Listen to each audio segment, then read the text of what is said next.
Ćao ljudi, dobrodošli u novi video, sa mnom je Ghost Rider i želio sam da vam kažem da ovih dana neće biti klipova.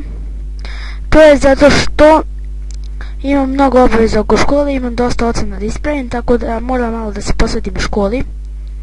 Pošto od kad je počela školska godina ja sam samo posvećivao snimanju.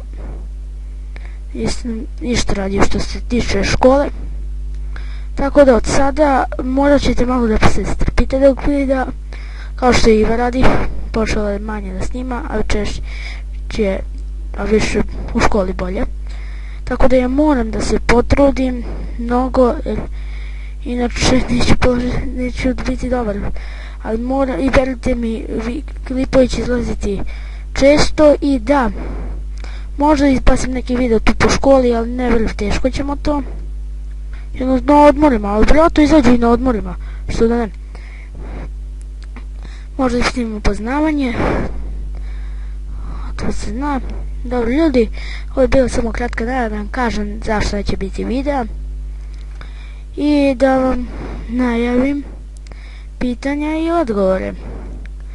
Da, napravit ću pitanja i odgovore, odgovarat ću ovako.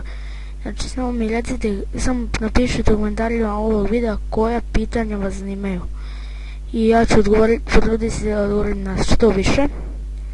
Tako da ljudi moji, to je bilo to što se tiče ovog videa. Hvala vam što ste gledali. Ako vam se svidio, ostavite like, share, komentar, subscribe se na kanal i ako već niste, pogledajte prošli klip. Vidimo se. Da ljudi, zaboravio sam da vam kažem da se subscribe na kanal i lajkujte i šerujte klipove.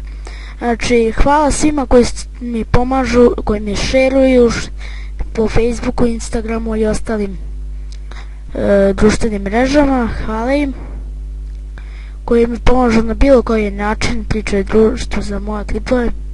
Tako da ljudi moji, znajte, hvala vam za sve što ste učinili i to je bilo to što se tiče ovog videa. Hvala što ste gledali. Vidimo se. Ćao!